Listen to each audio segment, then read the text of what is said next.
When the sun comes up on America, across open fields, small towns, and city streets, a new day begins. And here, we rise with it. This is where hard work meets headlines, where truth matters, and America wakes up informed. An interesting week. They all are. This is your country. This is your morning. This is Daybreak with Steve and Ivy Gruber. America, let's do it together. Love you, Ivy. Love you too. And it starts right now. All right, let's rock into another brand new week. Glad to have you here as we kick it off. A lot to talk about. Fighting for you from the foxhole of freedom every single day. Here are three big things you need to know this hour. Number one, in California, the annual state track meet turned into a complete circus when a boy competing on one of the teams won 3 events by a mile over girls, but had to stand next to the actual girl who actually won the event. Bizarre.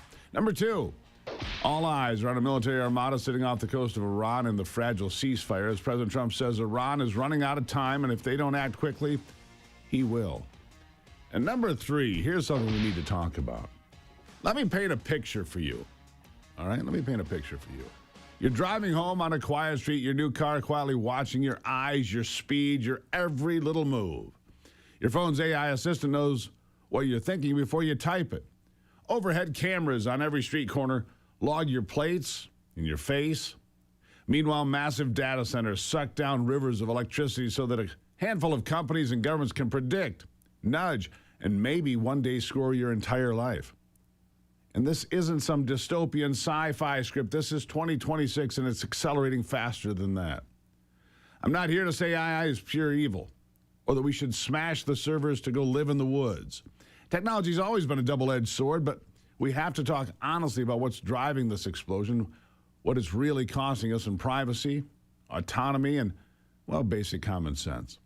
Let's start with the uncomfortable truth a lot of people sense but don't say out loud. A big chunk of this AI and data center boom feels motivated by something darker than just innovation or profit. It's about control, influence, and surveillance at levels 24 hours a day our grandparents could never have imagined. These systems don't just answer questions, they ingest mountains of personal data to model behavior, predict choices, and steer whole populations one way or the other. Ads are the mild version. What happens when it's social credit scoring, political nudging, or public safety scoring? The elites building this stuff, tech billionaires, government agencies, keep telling us it's for our own good. But when you trust a tiny group with godlike oversight over human behavior, history suggests we should be skeptical or deeply concerned. That said, here's the necessary counterpoint according to innovators like Kevin O'Leary, and it's a serious one. Here he is. China is our adversary. They are building more power than we are and then using it to power data centers to advance both economic interests and, of course, military as well. You know, AI has already proven itself in all 11 sectors of our economy to be something that's very powerful as a tool to enhance the economy through productivity and margin enhancement. That's why the markets are hitting new highs, even while we have all this conflict around the world. But make no mistake about it, if we don't be very careful, China will use this to really go after what they want militarily. Because AI, if you look at the war going on in the Middle East right now, very advanced precision ordnance driven by technology. The next stage is robotics. I mean, we can't let the Chinese beat us in AI. And so, you know, we've got to build more data centers. We've got to build more power. We've got a lot ahead of us here because they're beating us on this. We cannot let this happen. Beating us how would be my question. Now we just can't hit the brakes and let China win an AI race. Their model is already a full-blown surveillance state. Social credit scores, mass facial recognition, zero hesitation about using AI for military dominance and total control of its citizens. If we fall behind, we don't get some peaceful slowdown. We get an authoritarian superpower setting global standards with none of our messy democratic guardrails. Competition forces us to move fast. The tension is real.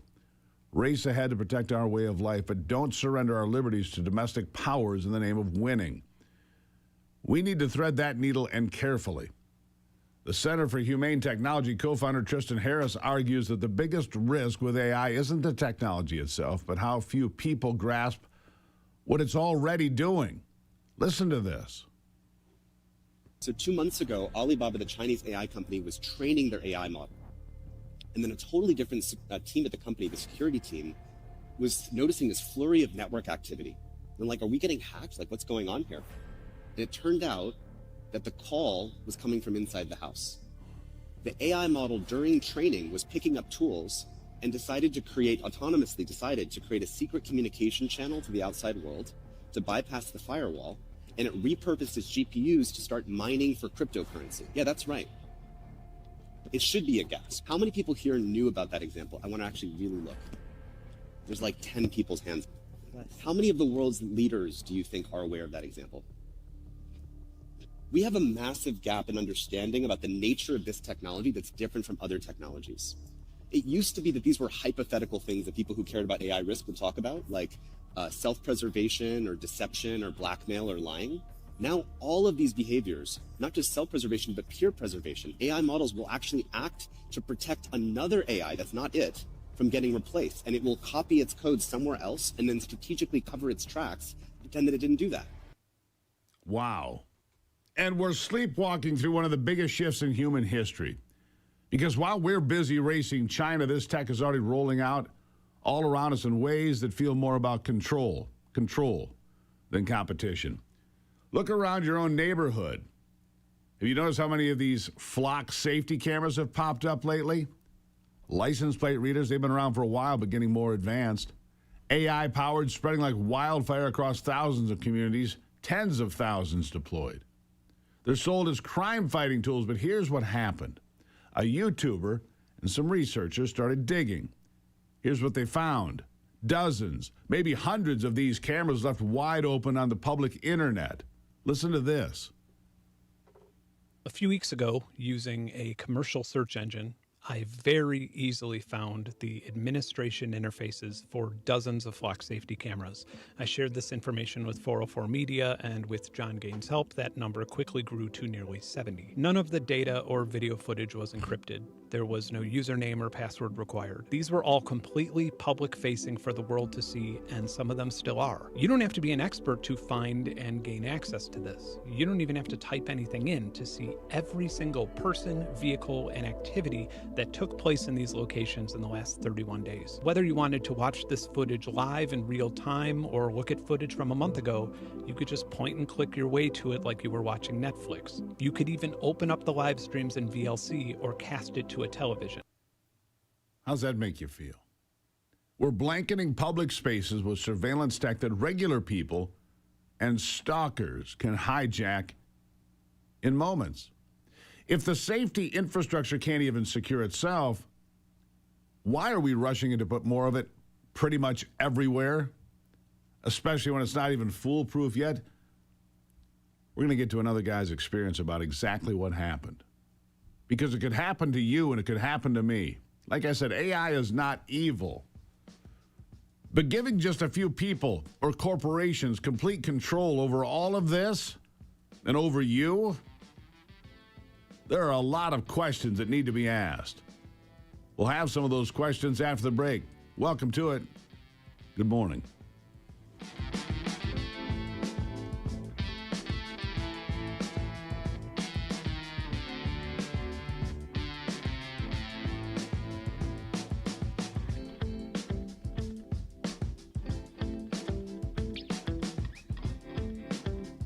Struggling to lose weight.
All right, personal experience. Do you have one? If you do email me at stevegruber.com. I want to know your experience. Here is a guy's experience that you need to hear with AI and all the surveillance. Listen. Over here, they zipped out of nowhere and immediately got behind me with the lights flashing. There was no crime committed. No, I don't have a warrant. But Kyle Dosman is getting used to sitting in his car I don't think this warrant has been on this car for very long. and answering questions. I continually am getting pulled over. I can't really use my truck in any fashion. Kyle made sure his dash cam was recording yesterday after Cherry Hills Village police officers pulled him over near the same area Saturday. Hello. Oh, we got you last week. Yeah. For the warrant. I was driving through here yesterday, and I got pulled over again. It was actually by the same officer.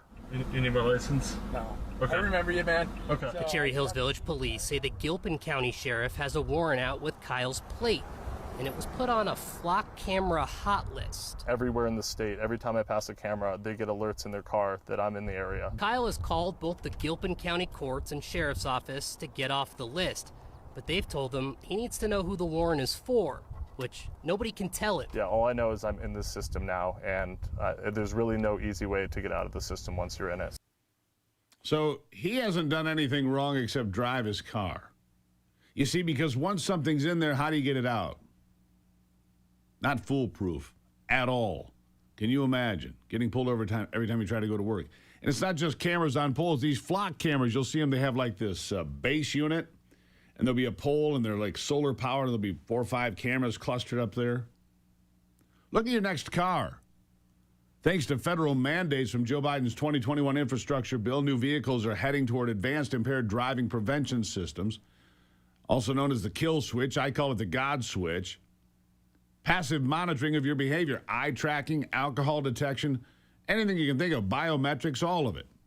The stated goal, of course, is stopping drunk driving, which is a good cause, but once it's in every car, passive data collection, potential remote intervention, expanding definitions of impairment, you have to ask, how much control are we handing over for the promise of public safety?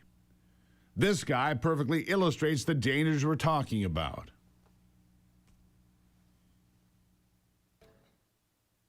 Now imagine there was an emergency outside the truck, an accident, something terrible on the ranch with a chainsaw.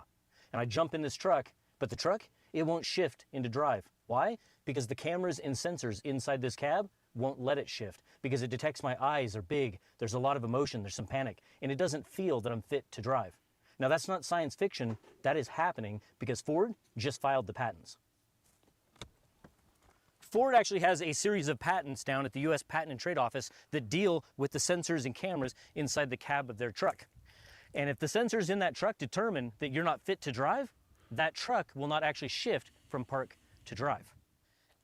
Now they already have a system called telematics, and that's where they can actually pull up cameras in real time inside the cab of their fleet vehicles. Now, they actually market this to insurance companies, because the truth is, this is really about who owns the data and who owns the liability. That's right. It goes to insurance companies. I'm sure your premiums will reflect the time that you drove 5 miles over the speed limit, or 10. Your vehicle, your movements, increasingly governed by AI that someone else can influence and control and dictate what happens next. This brings me to one of the wildest hypocrisies of the surveillance age. Remember what happened at the White House Correspondents' Dinner? A 31-year-old teacher from California, Cole Thomas Allen, managed to get access, charged through security, opened fire near the event.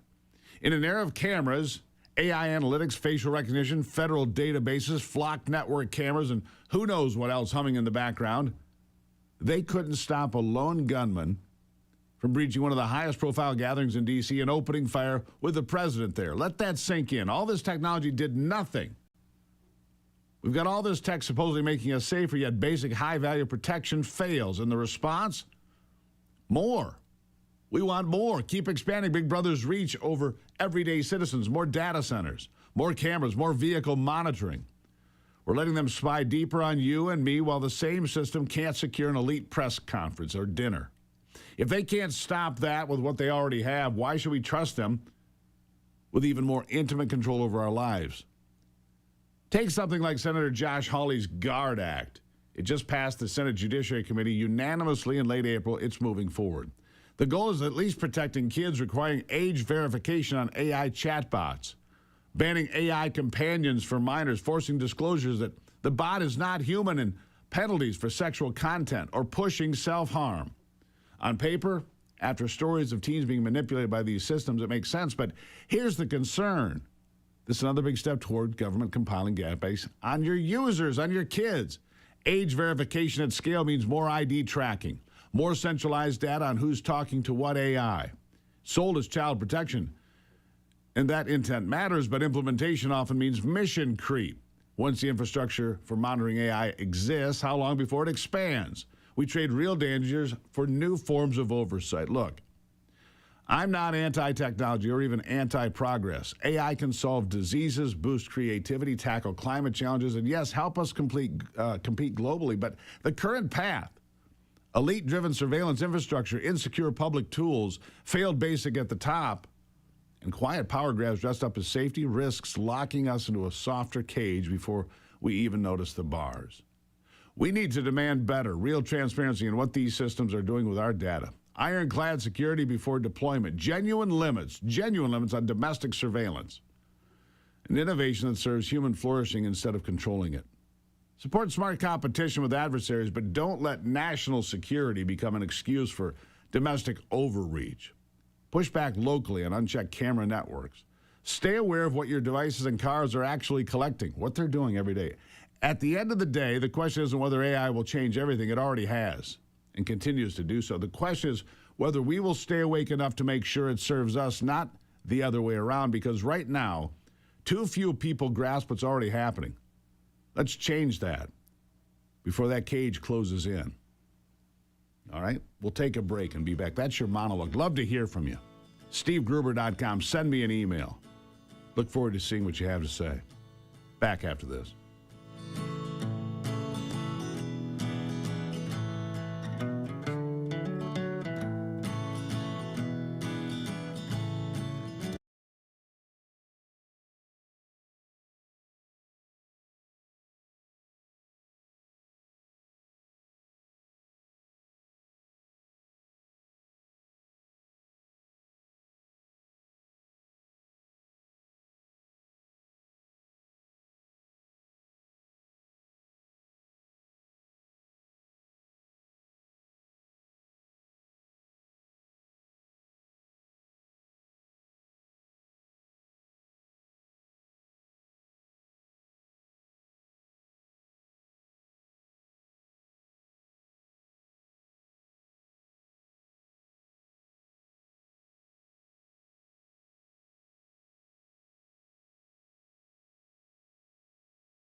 All right, so where are we with this ceasefire?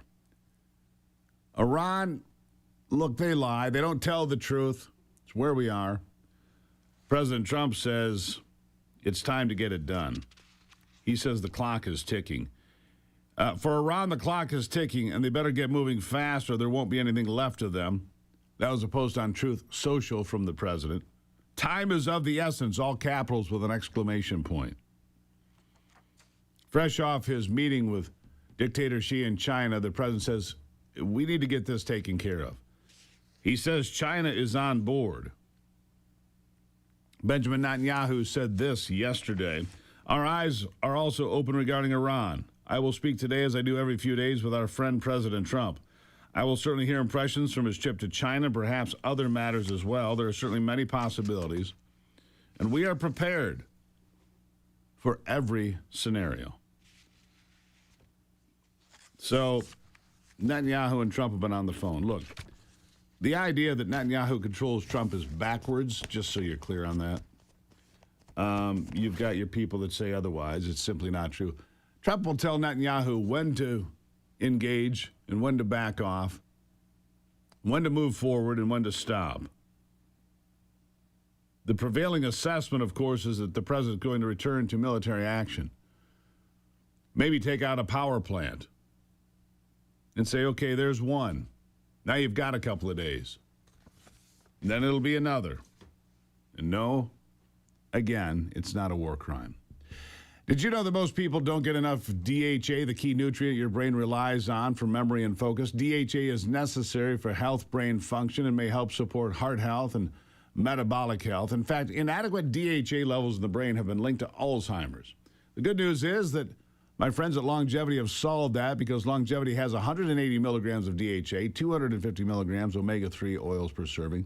Longevity, it's complete nutritional support that gives you everything you need to age well. I have gotten so many great emails from you guys. If you haven't tried it, you should. LongevityWellness.co.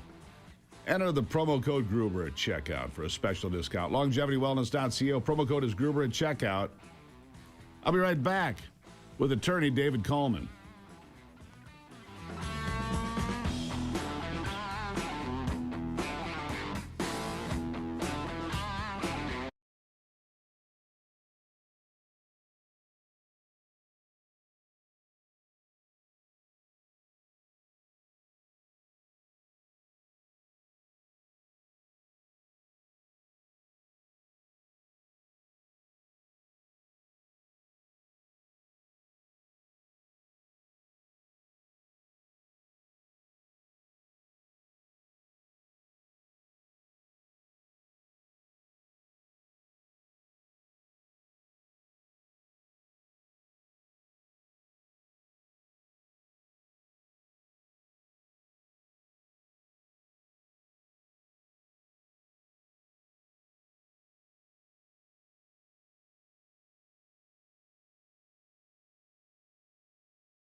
I want to continue in the conversation we started the program with today, and that's all of this surveillance, right? Or maybe even you running a camera. I see these videos on social media. I saw one yesterday. This lady's going nuts because there's a guy on a public sidewalk filming. You can't do that. It's illegal. Actually, in America, if you're in a public place, there's no expectation of privacy. At least that's my understanding of the law because I've been a journalist for 40 years, right? And so I needed to bring in an expert, David Coleman from the Coleman legal group, Lansing, Michigan. Joining me now, David, nice to see you on a Monday. Good morning, Steve. Great to be with you again. All right, so let's start with, look, you walk down a city street. You're in Lansing, Michigan, not a big city, not a small city. You walk down a street in the capital there somewhere. How many cameras are you on? I mean, probably don't even know. A dozen, maybe twice No that idea. many? Right, no idea, right? Because you've got cameras in front of businesses, you got government cameras, you got the cameras at the stoplight. It's all legal, isn't it? As far as that goes, legally, it's because you're in a public space, no expectation of privacy. Am I right or wrong? No, you're absolutely right. You're not in your own private home. You're not in a room secluded from somebody else. This is out in the open. Anybody could film. Somebody could walk up to you with their phone and just start filming you and walk alongside you. Yeah. If they're not saying anything, they're not harassing you, they can film you. You're out in public. Yeah, you know, I see that, by the way, and people go crazy. You can't do that. That's illegal. You can't film me. You're on a public sidewalk, ma'am. No expectation of privacy. But let me ask you something, because here's the next step. Inside my vehicle, you know that this is all coming, all these cameras monitoring everything I do, under the guise, that's always the way they do it, under the guise of public safety, so we don't have drunk drivers and people asleep at the wheel. Okay, that's noble. But the fact of the matter is they're monitoring. Do I have any expectation of privacy inside my private vehicle? Well, that's where it gets a little murkier, because if it's something that's open and obvious to somebody on the sidewalk or looking, I mean, obviously they can see you unless you have tinted glass on your car, things like that. So as far as what they can view, it's like police have the right. They can look inside a car, and if something's in plain sight, open view, then it's fair game. But when you start talking about things like internally in the car, they're monitoring, and they have these kill switches now and things like that. Can private companies do that? Well, you better read the fine print when you buy your car, because I can guarantee you they're putting in permission in that documentation. And you might want to take a look at that before you buy your car and sign on the dotted line to strike that out, that you do not agree that they have the right to monitor you in your own car. Eavesdropping, basically. I mean, one of the patents that Ford put through here in the last week or two can read my lips. Doesn't have to hear what I'm saying. Can read my lips, but also there are microphones. Listen, anything that produces sound can hear. A speaker can hear. I mean, it's the science of it. So inside your car can hear your private conversations, and the the desire here is to monetize it. So, David, you're driving along talking to your wife about going to lunch. Next thing you know, here comes an ad from, 3 local restaurants. Bing, bing, bing. So they are selling your information. Here's the other one that really bothers me. It monitors the car. I'm going 10 miles over. I'm going 55 and a 45. My insurance company gets notified. I get a warning letter, and then I get a rate increase. I mean, come on. There's got to be some sort of protection for me, the free citizen, right? Right. Again, it comes down to consent, Steve. What do you sign when you buy that car? And what have you agreed to the terms, to this kind of monitoring equipment that the companies have? And so, consumers better be on top of this. And, this kind of ties in with another issue recently. Michigan's a one-party consent state for under our eavesdropping law, that if you're on a conversation with somebody, so say you're driving in your car, you have your hands-free phone, you're talking with somebody on the phone, you can actually record that and not tell the other person or the other participants in the conversation. And that's been upheld under Michigan law numerous times. And it's been upheld in recently. Now, some states are dual consent. Some states are single consent. And, of course, you always know that as a reporter as to which state you're working in and what's allowed and what is not, because you see these things where the reporter goes up and knocks on the door. Single consent state, the photographer can lay back in the weeds, if you will, and record that. Single consent. Yes. I want to go back to what you said about signing the contract to buy the car or lease the car. Just because somebody signs a contract, does that make it legal? Absolutely. You sign a contract, it's presumed you read it. Now, how many of you read the terms when you do a new app on your phone or something like that? Nobody reads it, right? You don't understand. You're signing away your rights to all kinds of information when you do that. Yeah, that's the problem. And that is so bothersome. So let me ask you this. If you buy a used car and it doesn't have the same verbiage, now what? Now I'm getting into the weeds a little bit with you, but this really bothers me. You know that. You've heard the program and you've heard me. I don't like this idea. Look, do I want drunk drivers off the road? Sure. Got that. Do I want somebody who's having a medical emergency to have their car slow down and pull them over? Probably. But just to pull over a single mom because she's in a bad neighborhood and her pupils are dilated and she's excited because she's in a place and she's lost and she's got 2 kids in the car. I don't want that car to stop, right? Right. Well, think about another scenario, Steve. You're having a medical emergency and you jump in the car and your spouse or a friend is driving you to the hospital. Well, they might be driving 60, 70 miles an hour to get you quick to the hospital. Erratically. And then what? Is the car company going to turn off the car and then you potentially die because you don't get to the hospital to get the treatment? There are so many liability issues here for the companies that they had better think through also. Yeah. But just so we're clear on that, once you sign that contract, you're on the hook because it's for, in these contracts, it's for everything. It's for your cell phone. It's for your, heck, I see these television sets now that are allowed to monitor you, and you you sign out the sales deal. You got these little LCD screens in front of you. You don't read all that nonsense. Right. Right. Anyway. Nobody does, Steve, but you've agreed. And if it came down to an issue and you're in court, you're going to be on the witness stand. Did you sign this contract? Is that your signature? Yes, it is. And you're done. Yeah, you better know what you're wishing for. David Coleman, nice to see you, as always. If you sign on the dotted line, well, all bets are off. David, thank you. That's right. Thank you, Steve. Good to be with you. Good to see you, my friend. There you have it, guys. When you sign it, it's yours. For more than 3 years, I've been sharing with you all the amazing benefits of Patriots Relief CBD. These products have not only brought tremendous relief to Ivy and myself, but to our dog, Cody. I just used the topicals. We saw the change in our old dog. It was remarkable. Gave her this tincture, so she took it internally. Changed her life. Old dog, last couple of years of life, and she just perked up. She was just better. So it's not just for people. It's for animals. Significant relief. Allowed her to have a great 2.5 years. Seeing the improvement in the quality of her life brought us great comfort. With no understanding, she experienced the wonderful natural healing benefits of CBD. If Cody can feel it, what can it do for you?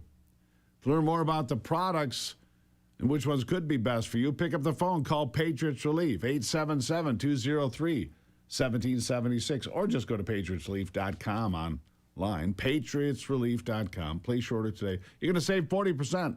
Everything's on sale right now. Free shipping, promo code's Gruber. The phone number again, 877-230-1776.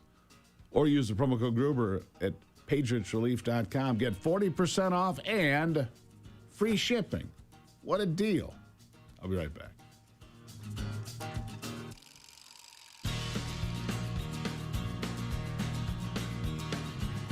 Did you know that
All right, back to it now. So I want to stay with AI for a minute here. I want to go to Byte 12 here, Anthony. The reason being is AI is really not popular in a lot of places, whether it's the data centers, the surveillance, the idea that it's going to put people out of work and people will be unemployed, all of these things. But you would think it would be popular with young people, right? They'd think, hey, this is the cool new thing, and this is my generation, and we're going forward. It's what I would have thought, right? I would have been wrong. You see, because Eric Schmidt is the former CEO of Google. He was the commencement speaker at the University of Arizona over the weekend. He kept talking about AI. And every time he did, he was booed, and booed loudly to the point that it was almost disrupting the speech. Here's a little taste. Architects of artificial intelligence. Interesting. The question is whether you will help shape artificial intelligence. We do not know. We do not know the precise contours of what this. If you'd let me make this point, please.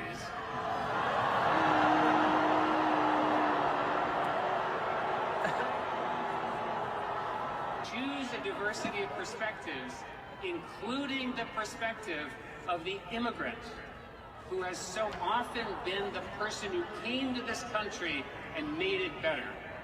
We thought that we were adding stones to a cathedral of knowledge that humanity had been constructing for centuries.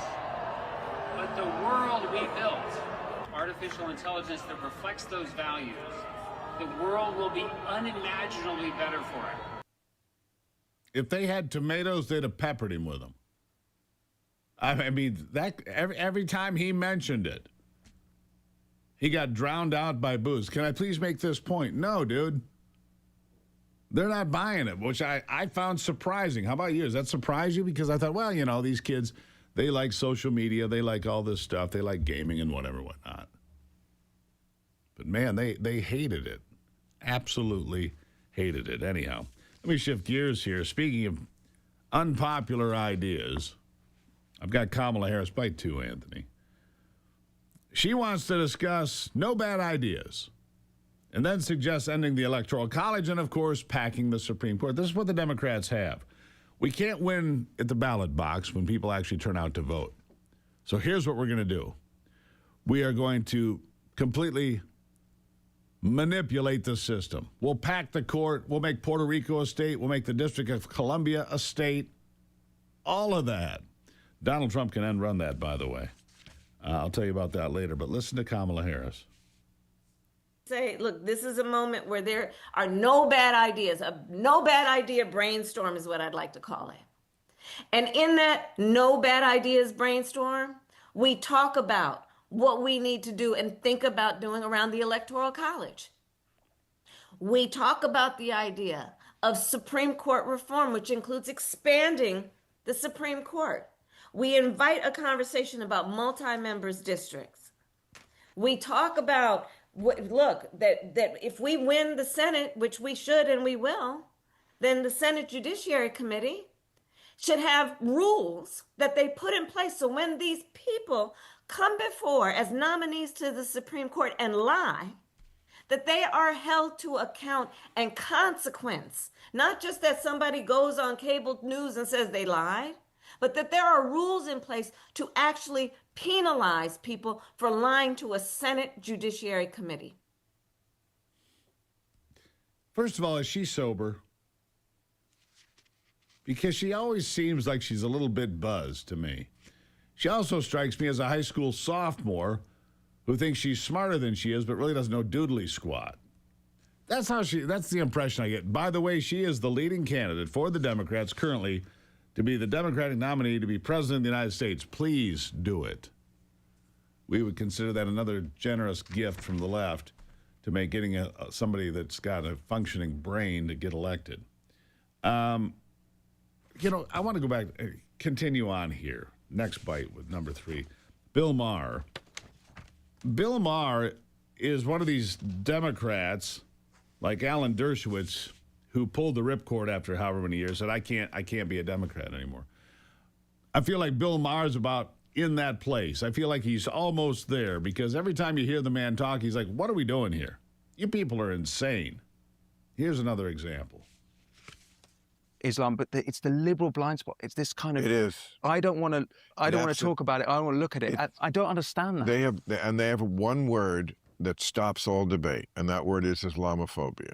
Huh. Yeah. They say that word. You get and it. what that word really means. I want to give you a preview of the upcoming podcast dropping at 9 o'clock this morning. It's Forgotten America. Ivy and I sit down with environmental health specialist, former Air Force bioenvironmental engineer Kristen Megan Kelly. It drops at 9 like they do every Monday morning. Here's an example. Say, look, this is a moment where there No, that'd be are Kamala no Harris. bad ideas. No bad idea. Yeah. We didn't have Kamala on the podcast. You got her? People don't really care about energy or water use until they're competing with a giant industrial facility that uses as much energy as giant cities. And the last thing I'll say is, you remember in school when you had like a group project and like you did all the work, but like little Sally was the presenter and got all the patting on the head? Yeah. That's these data centers and solar farms. We have to pay for the increase in energy because the demand and the upgrades needed, while they get priority and get to suck it all out. And then we pay for the cost while they get the tax exemptions. So it brings me back to the trauma of my 5th grade group project. So Sorry about that. Sounds like a leech. Yeah, we should call that kid and say, hey, whatever happened to him? they're running the data centers. Probably. Anyhow, data centers, AI, all of it. It's the focus of conversation every day. I'm sure you talk about it every day. That's why I wanted to bring it to your attention. Look, it's just going to be a place where they can condense all the information on you, me, and 8 billion other people on the planet. Then decide how we are allowed to conduct ourselves. Maybe I'm paranoid, or maybe I'm spot on. Back after this.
All right, let's see here. Iran has let 30 ships through, so that's looking better.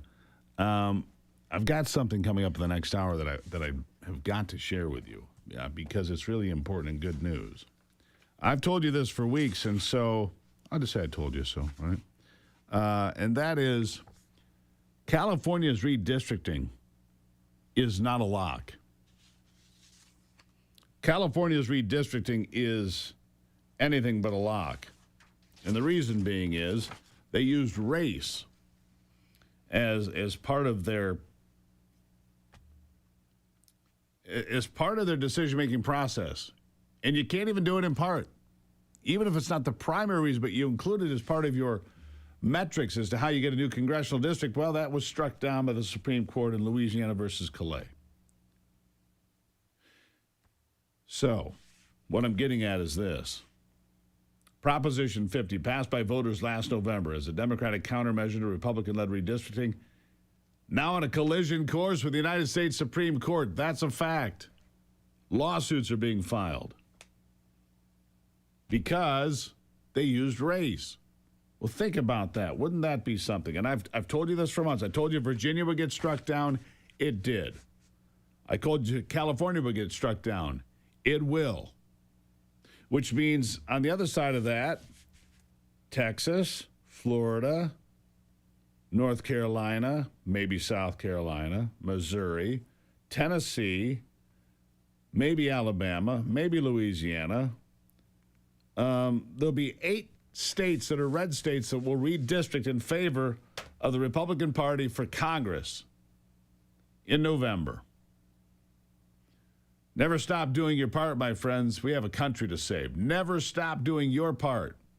I'm here every day doing mine. You got to do yours. But that's good news out of California. We'll have more in the next hour as well. Nice to see you on a Monday. I'll take a break and be right back.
And so I have to just tell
America's awake, and we're just getting started. The headlines that matter, the stories they won't tell you, and the voices fighting to be heard. This is your country, your morning, your daybreak with Steve and Ivy Gruber. A new hour starts right now on Real America's Voice. All right, welcome back as we continue fighting for you from the foxhole of freedom every single day, digging deeper, fighting for this nation in America 250. Here are three big things you need to know this hour. Number one, Iran seems to have backed off on harassing and attacking ships in the Strait of Hormuz. Nearly 36 ships going through over the weekend without an issue. Are they finally taking President Trump seriously? Hard to tell. Number two, so I've been telling you this morning, California's redistricting could be struck down by the Supreme Court for using race as a means to create congressional districts, and today that is becoming closer to reality.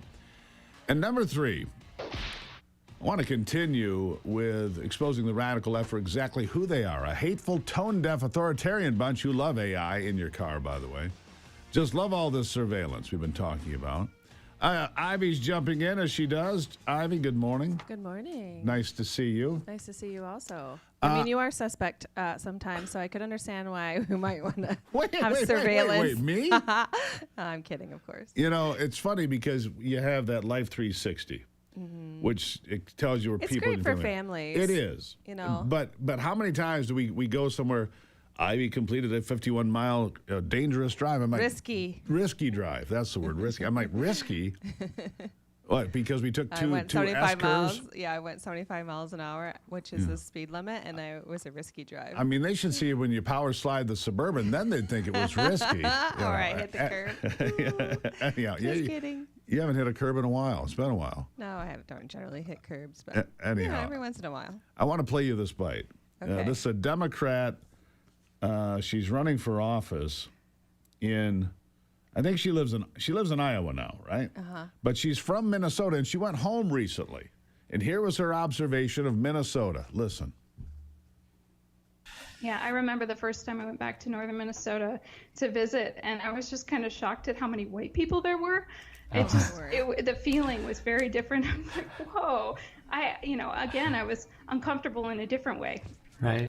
Uncomfortable. Isn't she white? Yeah, she is. Of course she is. She's white from Minnesota. Gee, there's white people in Minnesota. What a terrible thing. You know, I'm white, I'm black, I'm Asian. Who cares? We're Americans. Come on, stop it. Right. We are Americans. Amen, Ivy. Well, I just think that you have a lot of examples of how Democrats really think today in 2026. And you played a great bite from Kamala Harris earlier, and I want to have our audience listen to this, just in case you missed it. Let's play that Anthony's bite too. Say, look, this is a moment where there are no bad ideas. A no bad idea brainstorm is what I'd like to call it. And in that no bad ideas brainstorm, we talk about what we need to do and think about doing around the Electoral College. We talk about the idea of Supreme Court reform, which includes expanding the Supreme Court. We invite a conversation about multi-members districts. We talk about, that if we win the Senate, which we should and we will, then the Senate Judiciary Committee should have rules that they put in place so when these people come before as nominees to the Supreme Court and lie, that they are held to account and consequence. Not just that somebody goes on cable news and says they lied, but that there are rules in place to actually penalize people for lying to a Senate Judiciary Committee. Serious question, Ivy.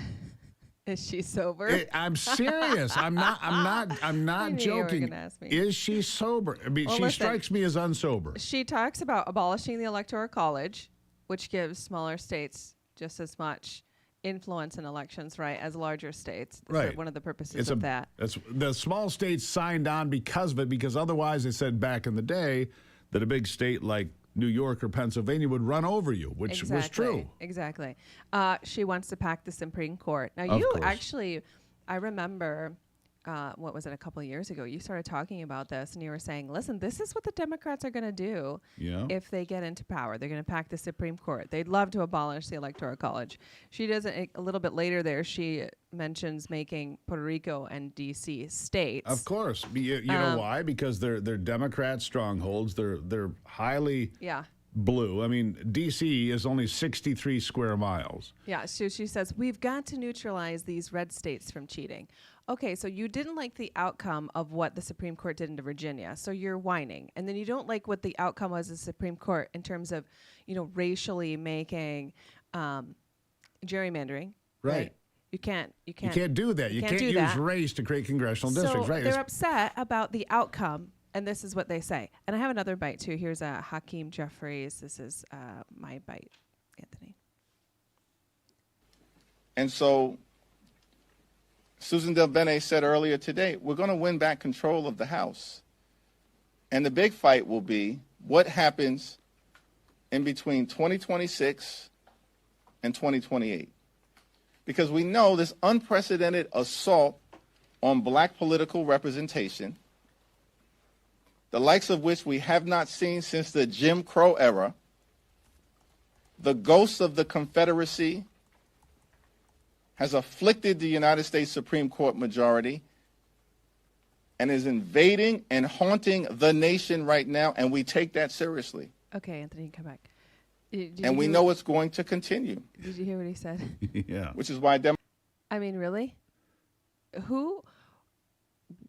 What is he talking about? There's no, limit to your votes being cast for whatever representative or senator you want. There's not. But the ghost of the Confederacy has afflicted the Supreme Court majority. Aren't you guys the one that votes these people in? Yes, and here's their fear. See, the leading candidate for Tennessee 9, this is where they've really gotten ramped up recently, gotten hysterical about it, is a black woman, a Republican, who is on track to win that seat that they just redistricted in Tennessee. And she is going to replace an old, fat, white Jewish man. So it's about black representation. Well, you're going to pick up a black seat in Tennessee, but it just isn't a Democrat seat. So that's the problem. It's not that they don't care about race. Mm-hmm.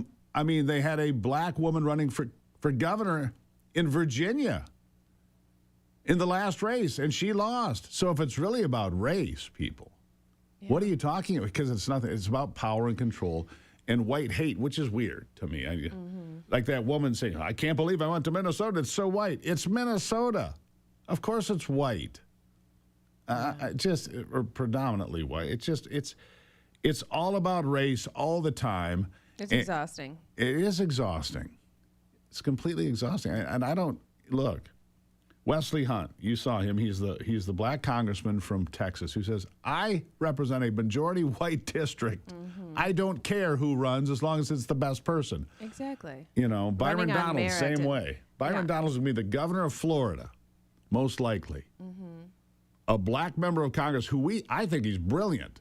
He is. I have great pleasure watching him fillet people when he's on places like CNN. It's just, they come at him and he just slices them in little pieces. It's great.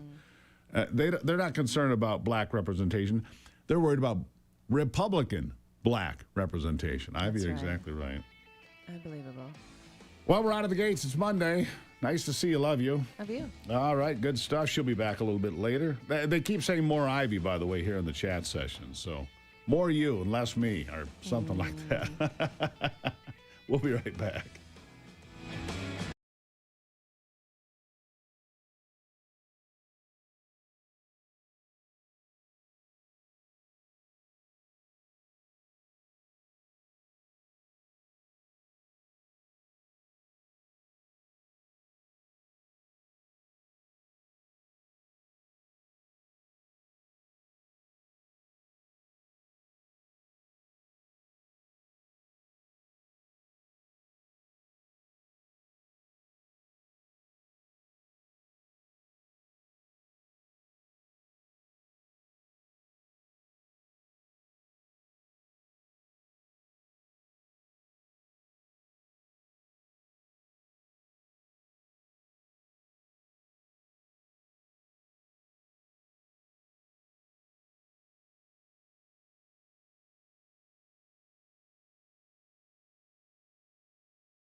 All right, back to it now. You know, Ivy is my health coach. She's going to be a certified health coach here soon. And you know what? You guys asked for more? I'm giving you more. Here she is. She's still here, Ivy. Nice to see you. Nice to see you. Good morning. Good morning again. So red light therapy. You studied this. You use this. You pay attention to this. What do you think it does for you? Well, the reason I actually started using red light therapy masks is I'm, getting older, and I'm like, man, my skin's just not really feeling the same. It's not as supple. And I just been doing a tremendous amount of research. It's really great for collagen production. It reduces fine line and wrinkles. It improves skin tone and texture. So I wear a red light therapy mask at night pretty much every night. And it's great. I mean, it really has made a significant difference in the way my skin feels. And generally, I'm like, hey, Steve, you want to wear the red light therapy mask? And you're like, meh. Meh. But it's good for you, and that's what we have our next guest here, Rob Renee, founder of Exodus Strong. Rob, good morning. Nice to see you. The reason we bring you on, because red light is something you've also done a lot of research on. And is Ivy right about what she says? Oh my gosh, she's so right. Everything she said, I was like, go girls, because this is like incredibly spot on. So I'm so excited. But I love the red light therapy mask, but it's just one piece of the light code of the system I created. So I'm so excited. The full body mat, right, does that same thing for your face, but for your entire body. Really helps the mitochondria, your energy production is just awesome. The same wavelength technology, but covering you from head to toe. That's right, Rob. Yeah, especially for like joint pain relief, I'm finding that, especially after workouts, laying on the mat or sitting next to the mat or something like that, just really helps me with joint pain relief. I know that it increases circulation and muscle soreness and recovery. I just love it. I mean, red light therapy is incredible for overall wellness and, like you said, mitochondrial function. Yeah, so it's fun. A lot of people, like my wife, she lays on the mat while she's doing the face mask and she's reading her book. This is it's so easy to do, right? And we get stories like that all the time. But one that last week that really got me is awesome. It's because a woman who came from the Daybreak show, and she's been a listener for quite a while. But she bought the mat after our first show together, and she told me something that just honestly, it choked me up. She said, I almost didn't buy it. I almost closed the page. She says, I spent thousands of dollars on things that just didn't work. She says, but my husband heard Steve talking about it, and he said, let's just try it. She said, there's a 60-day guarantee. What's the worst that can happen, right? So she got it. She started using it in 15 minutes just at night. And like Ivy does with the face mask, right? And after the first week, she said her sleep changed. And after a month, she felt herself again, for the first time in years. And not only that, she uses it for her body and skin. She carries a frequency card in her purse everywhere she goes. And here's what totally got me. She said, I bought a second one for my mother. Because if it does this for me, then my mom deserves it too. And I was just like, oh my gosh, that's the whole reason I do this. I want to help people. And it's just fun to have a product that truly does help. So I'm so excited. And in fact, Rob, you've got a whole collection of these things. You've got the wand, which Ivy carries around with us often in the car. You've got the mask, and you've got a mat. Because these beds and all this stuff is wildly expensive. You've done a much better job. We'll get to that. But the mat is also a way to just lay down and get that therapy, right?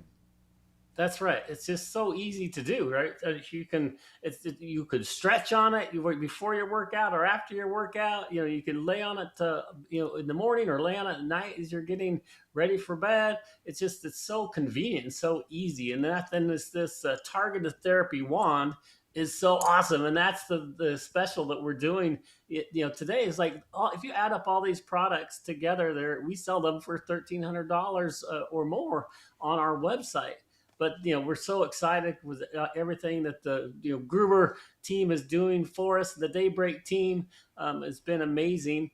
We have had a special in the past. It's awesome, right? You get the mask or you get the mat, but then we threw in the whole radiant system, the mask and the serum and the mist which is pretty awesome. It's like a $277 discount that we including for free. But this time we're going to actually add the targeted therapy wand in the bundle as well. So there's another $117 on top of the $277 that we're doing, and we're including those for the first 40.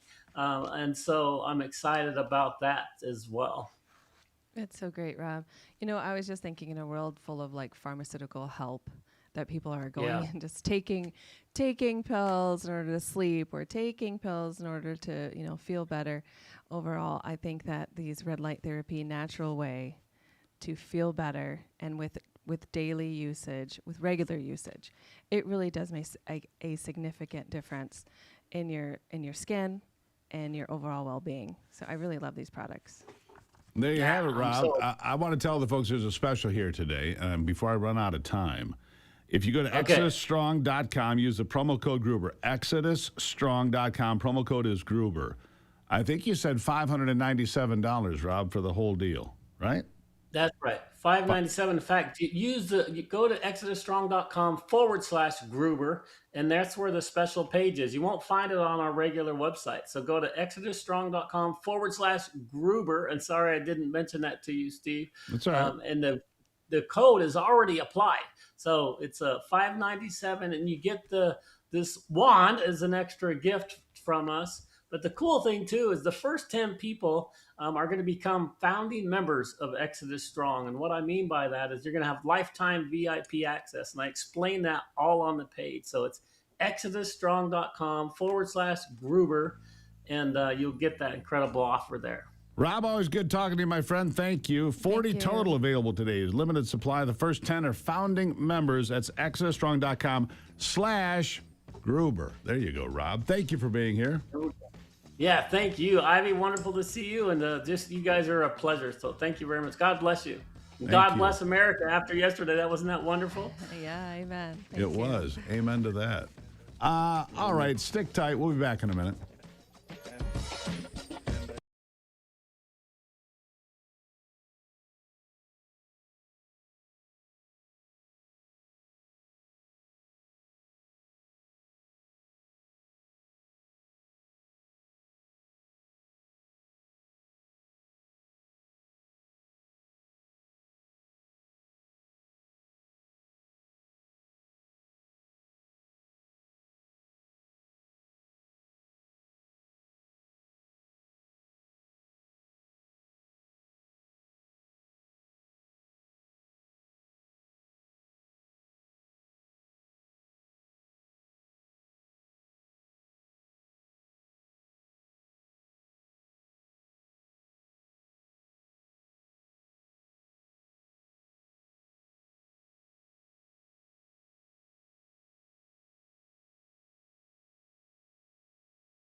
All right, like I told you at the top of this hour, Iran let about 36 ships, including several Chinese-flagged vessels, to pass through the Strait of Hormuz on the front end of the weekend, under what Tehran is describing as an Iranian-managed transit protocol.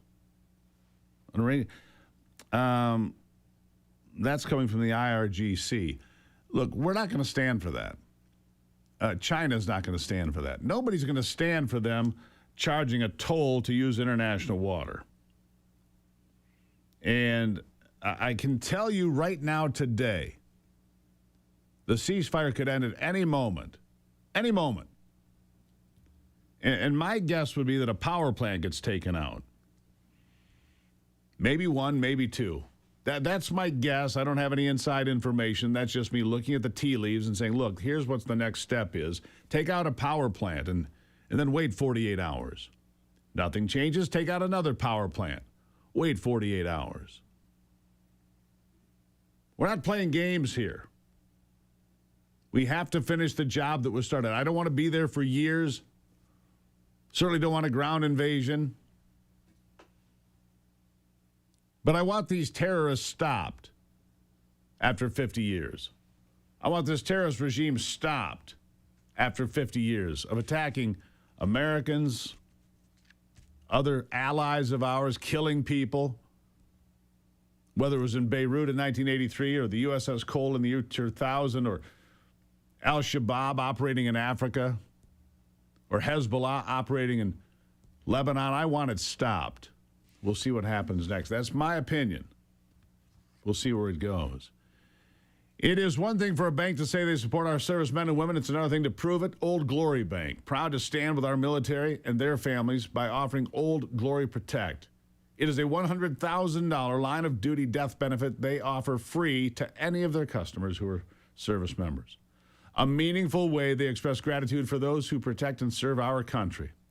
Learn more at oldglorybank.com/RAV. oldglorybank.com/RAV.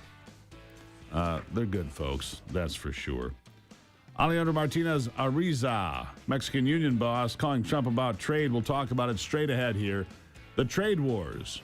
What's it mean for America and everybody else after this?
All right, jumping back into it on a Monday. Glad to have you here as we continue to dig through the most important topics of the day. Alejandro Martinez Ariasa is a Mexican union boss who says, look, the USMCA needs to be paid attention to and enforced properly. Alejandro, nice to see you today. Hi, Steve. Nice to see you too. Thank you for the invitation. All right. So, first of all, lay out your concerns about the USMCA. What are the problems? What's not being enforced? What needs to be done better for the benefit of America, for Mexico, for Canada, for everybody involved? Well, Steve, I think we share the same enemy, both America and Mexico, and that's cheap labor. That hurts American workers, that hurts Mexican workers, and the review of the USMCA has to have on site that the labor chapter is vital.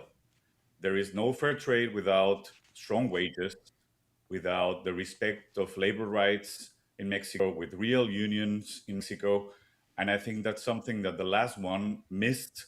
The last 6 years have been very tragic for us in Mexico. Well, the 4 years of Biden were really tragic for us because lots of jobs went from America to Mexico, but also lots of migrants came from South America through Mexico to the States, to the United States. Many of them stood in Mexico and also cheapened labor, also promote slave labor, and also joined the cartels. So we have a lot of shared enemies that we can solve through this new review of the USMCA.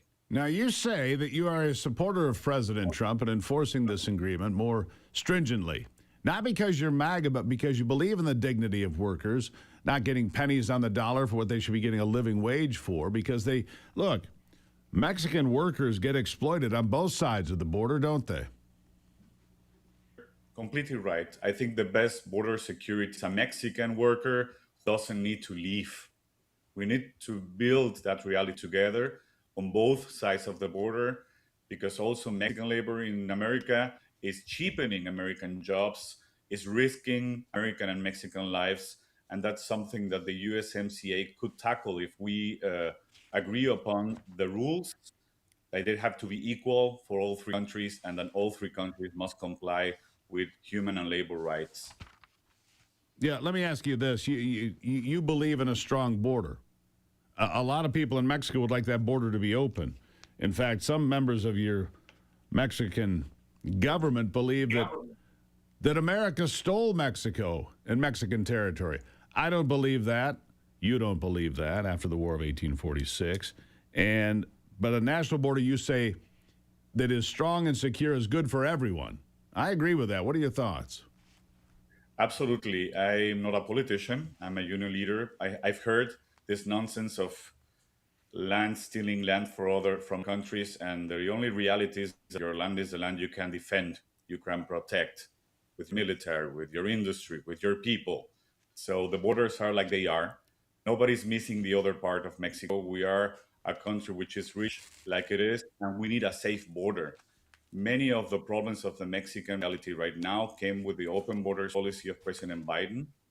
Of course, for you guys, the problems with the border, with fentanyl, with migrant trafficking, with children trafficking, with women trafficking, with gasoline trafficking, all these problems just worsened the social fabric in Mexico because it made the cartels hyper powerful, hyper rich. They were the ones winning all the way from these migrant waves, and now we're suffering the consequences. We cannot do 4 years of this kind of policies. It would destroy Mexico, and it could destroy America. So I think what President Trump is doing is fixing all those issues that the last president caused, and also was very detrimental for our country. Yeah. Look, Claudia Sheinbaum, I believe, is not the right leader for Mexico, but that's my opinion standing over here. I didn't elect her. The Mexicans did. But here's my concern. America has big problems with China. Now, we might have had a nice get-together here with President Trump last week in Beijing, and everybody said all the right things and everybody smiled. But the fact of the matter is China is just looking for the path of least resistance to control as much of America and Mexico, for that matter. Mexico deeply in bed with China. Mexico should be deeply in bed with the United States. We have far more in common with each other than we do with China, don't we? We agree totally. China is thousands of miles away. China, as you know, it's actually an American enemy. I mean, if you're pragmatic, you cannot think about China being America's friend after what's happened the last 34 years. Mexico has been America's friend, ally, and neighbor for centuries. We share a border 2,000 miles long. We share foundational values. We were both founded by Christian fathers. We have Judeo-Christian values in our constitutions. We have a lot of trade with each other. And of course, China wanted to use Mexico as a backdoor. We stopped it. Our president right now imposed 50% tariffs just months ago. And that's a strong statement that Mexico wants to work with America together. If we get the security right, if we get the migrant laws right, if we get the labor chapter and the labor laws right, we could be the strongest, most prosperous economic bloc in the world. Alejandro, let me ask you this, because to me, and I've always believed this, that those that migrate from Mexico to the United States legally are much more likely to be part of the American fabric because of Christian values, because of strong family values, because of the strong sense of this is where we belong in community. I mean, those are things that we don't have in common with China. I mean, the family, for example, is a pivotal unit for the success of both countries, is it not? We both agree that the nuclear family is the civilizational center of any successful country. Right. China is the father and the mother. China decides on children's lives. China is the overall powerful state that decides over all Chinese families. We cannot share that with them. And I think with America, we agree upon that life is sacred. We agreed upon that children are sacred and that mom and dad should be the head of the family. So I think that's also something that we share, and that it's the strongest possible cell to build a successful society. Yeah, I think that people would find it surprising that Christian values are the cornerstone of good trade, of good relations, of good labor policy. And that really is the truth, though, is it? Last word to you, Alejandro. Especially because, don't forget, and in countries like China or like Iran or in the Middle East, the dignity of the workers doesn't really exist. It's not a God-given right. It's a state-given right. So if the state says you have no dignity, you just don't. And they enforce that. We have seen that with the Christian communities in China, for example, in Africa. In America and in Mexico, we believe in this God-given right of dignity, of being a God's child. And I think that influences a lot the way we operate and the way we have our governments operate for the people too. We'll keep a close eye on it. That's USMCA review, by the way, beginning on July the 1st. So that's not too far away. It's coming up. Alejandro, thank you for being here. We'll have you back to talk more about it as we get closer, sir. Thank you. Thank you very much, Steve. Gladly. Thank you very much. Greatly appreciate it. There you have it. Look, USMCA, strong borders, strong families, strong moral values, and Judeo-Christian values. All right? Take a break and be right back.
All right, back to it. What's going on with the Vatican? It seems that the Vatican will side with all sorts of bad actors while taking shots at the United States. First American Pope doing exactly that on an all too regular basis from where I stand. Michael Hitchborn is the president and founder of the Lepanto Institute. He joins me to take a closer look. Michael, good morning. Thanks so much for having me on. Here's the report that I got, and you tell me what this is about. Marxist revolutionaries attend meetings at the Vatican. Prompting the question, is Donald Trump right? Has he been right all along? Well, the World Meeting of Popular Movements was something that was started by Pope Francis back in 2014. And from the very beginning, it was a collection of radical Marxists, revolutionaries, mostly from South America. In fact, most people remember that Pope Francis received that crucifix that was on a hammer and sickle back in 2015. That was in Bolivia, and Pope Francis got that from Evo Morales. And the reason that he was in Bolivia was for the World Meeting of Popular Movements. And Evo Morales was an invited guest, and he was sitting right next to Pope Francis for the entire thing. Well, back in October of 2025, for the very first time, the World Meeting of Popular Movements was held in Rome under a different pope. So Pope Leo had just assumed the office of the papacy, and he was the one who was in charge of the church at the time of the World Meeting of Popular Movements. The venue was held off-site, away from the Vatican, at a place called Spin Time Labs, which is a squatter-occupied building. And when they came over to the Vatican, Pope Leo gave them a 45-minute speech, and he said some rather flattering things to them. He called them social poets. He said that they were champions of humanity. But when you look at who these organizations are, they're far from it. They are radical Marxists, self-identified communists. They march with hammer and sickle flags. They post celebrations of Karl Marx's birthday, and they do family read-alouds of the Communist Manifesto. So these are not your garden variety pot-smoking college campus student Marxists. These are actual revolutionists. Yeah. At the end of it, a declaration by Pope Leo called for universal basic income globally, less working hours, reduce the work week to, whatever it is, renewed global alliance, this is the one that you get, a renewed global alliance, I'm reading this, between Marxist movements and the Catholic Church. How are the Marxist movement and the Catholic Church even remotely aligned? Well, they're not. And the thing is, the final declaration that was put together by these organizations, and they submitted it to Pope Leo. So he got a copy of that declaration. But one of the things that was different about this particular World Meeting of Popular Movements from the previous ones is that for the first time, they had mandated delegates from local churches attend the meetings with these Marxist revolutionaries. And in fact, Don Matteo Ferrari, who was the coordinator for the World Meeting of Popular Movements, said that it's part of the synodal path, that they were trying to build bridges between these organizations, these quote-unquote popular movements, with the church. And it's extremely dangerous. I can't see how any Catholic, any prelate could look at this and say, we need to have greater collaboration with these organizations, because they are extremely dangerous, not only to the souls of the faithful, but to society on the mass. It's really dangerous. Where's the Vatican going? I mean, that's a legitimate question, because you have the Vatican who endorses Joe Biden, a guy who is for abortion up to the moment of birth. That's not a Catholic principle. You have a pope who's alluding to the possibility of saying that gay marriage is perfectly acceptable in the Vatican and in the Catholic Church. It's not compatible with Catholic teachings for millennia, but here we are. Last word to you. Well, that's kind of the question of the century. Quo vadis was what our Lord, or what Peter said to our Lord on when Peter was escaping Rome. And our Lord said, I'm going to Rome to be crucified a second time, alluding to the fact that Peter was leaving. So we could ask the same question of the current papacy, of the leaders in Rome right now. Quo vadis, where are you going? Certainly not with the salvation of souls, following in line with the mission of the church, but it seems that they're moving away from that and trying to align themselves more with the world. We urge everybody to contact their bishops and say, Your Excellency, please get to the bottom of this. Find out exactly what is going on and why the Vatican is aligning itself with these Marxist revolutionists. Yeah, absolutely. Really appreciate you being here, Michael. I keep watching and I scratch my head. I talk to my Catholic friends and they're like, yeah, we don't necessarily agree with that. Several things coming out of the Vatican. So it's perplexing to me and to my Catholic friends as well. Sir, thank you for being here. Thanks for having me on. Really appreciate it. All right. Coming up in the next hour, the greatest school massacre in the history of the United States happened in 1927. Most people living far outside of Bath, Michigan don't know that. Dozens of people killed, school children. Dozens more maimed. We're going to have that complete conversation coming up in the next hour because we're coming up on the 99-year anniversary. In fact, that anniversary is today. 99 years ago today, a janitor packed a school with dynamite and blew it up because he didn't like the taxes. It's an incredible story, a painful story, and one that you don't hear. But you're going to hear it here today in detail with the people in charge of the museum in Bath, Michigan, where that tragedy took place, May the 18th, 1927. It's a story, if you haven't heard it, you want to. It's coming up on Daybreak.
All right, time to check in on sports now with our good friend Brock Palmbush.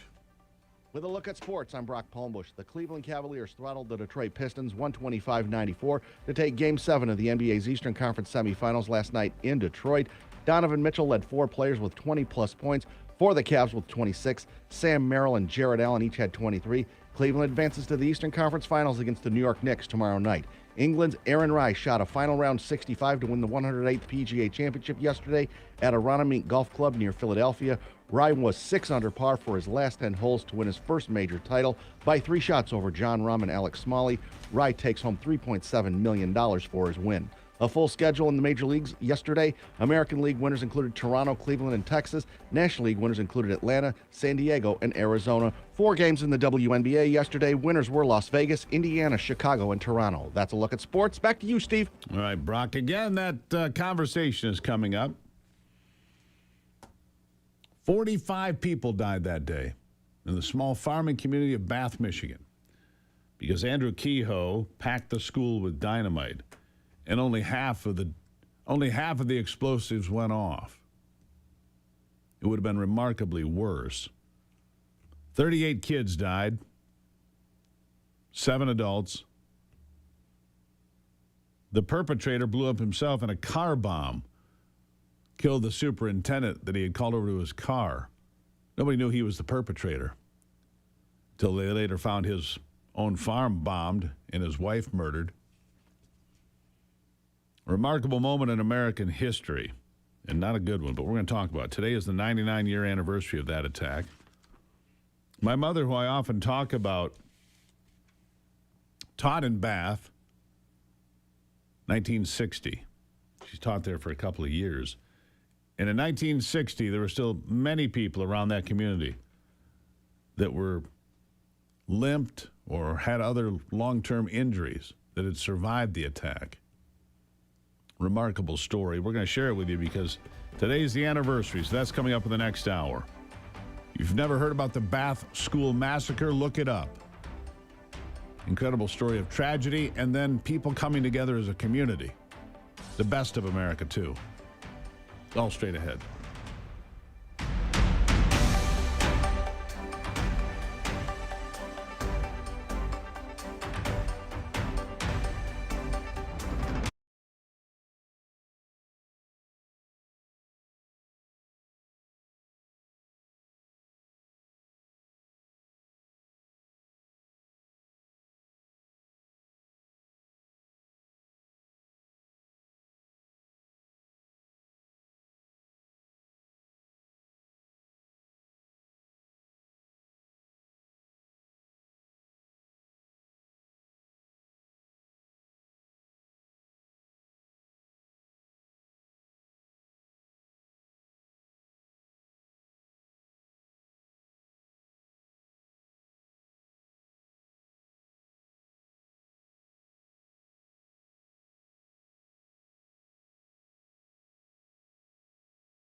America's awake, and we're just getting started.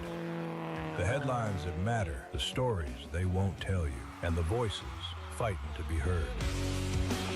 This is your country, your morning, your daybreak with Steve and Ivy Gruber. A new hour starts right now.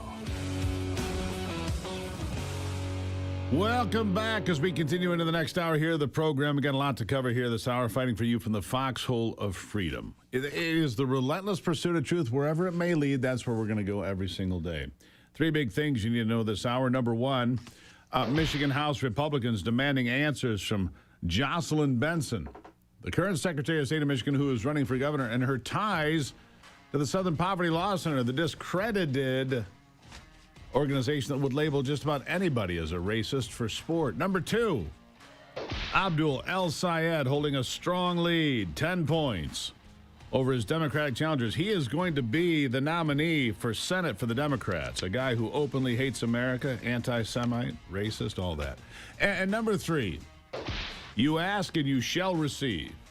That's what I say. You ask and you shall receive. There she is, everybody. Look at her. She's beautiful, big smile. It's Ivy. Ivy, good morning. Yeah, you pop up and there you are. How are you, Ivy? I'm pretty good.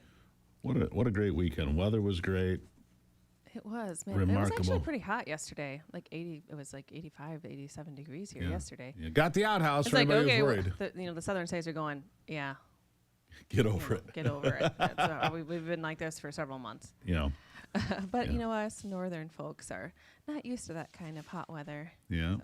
Went and retrieved a beautiful outhouse. That was my big accomplishment. Well, you were there. Yeah. Our big accomplishment for the weekend. People are like, what do you want to know? It's on a hunting property. And trust me, when you're out in the hunting blind and suddenly you have a situation, you need a solution. Yes. And now we have a solution. And by the way, that building is a beast. It was. What do you think? It was like 500 pounds or something? Maybe more, yeah. I mean, it is one solid deal. And you couldn't lift that thing up and put it on the ground? Look, I'm no Anthony. All right? Look, I'm no Anthony. Anyhow. Ivy, what's on your mind? Well, yesterday, as you know, was the celebration of the rededication of the 250th anniversary, which was organized. It was held on the National Mall, but a lot of people around our nation were celebrating it, and we were celebrating it at church. You actually spoke. You did an incredible job. Thank you. Good job, Steve. Definitely a little round of applause for you there. But it was a spiritual recommitment to the United States as one nation under God ahead of the America's 250th birthday, which is coming up on July 4th. So I have a little recap of that, Anthony, if you want to play that.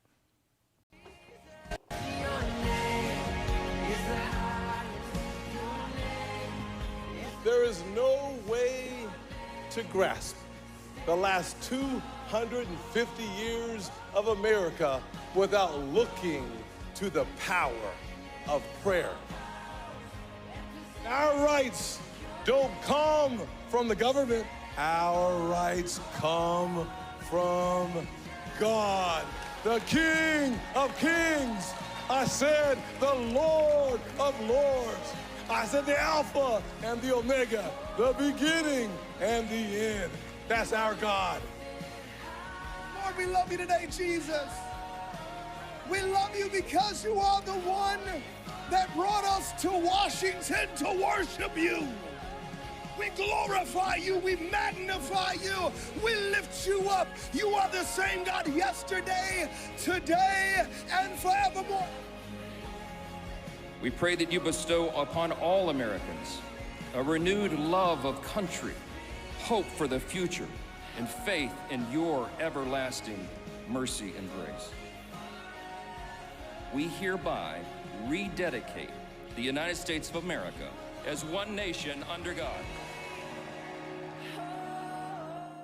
Pretty cool. Yeah, thousands turned out in Washington. It was, and I want to say something about this. Remember, Barack Obama was president, just an aside to all this. I'm looking at the pictures there, at the Lincoln Memorial and the Washington Monument and the reflecting pools.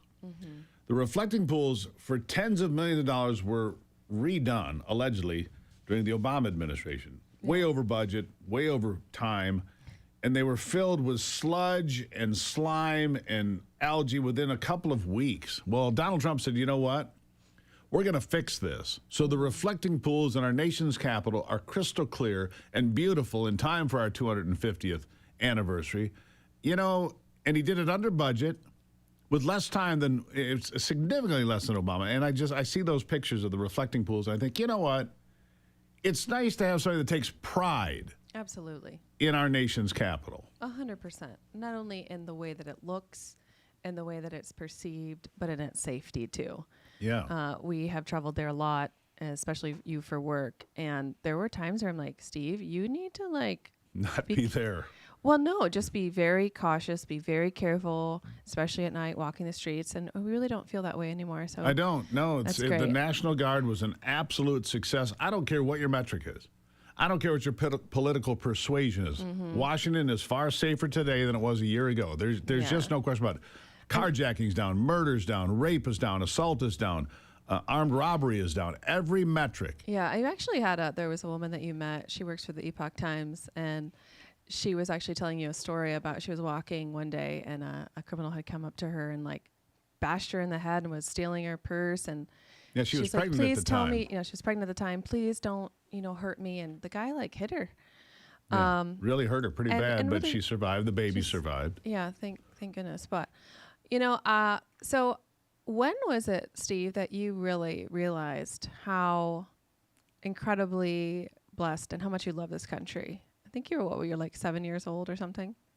I can remember that day like it was yesterday. I was 7 years old.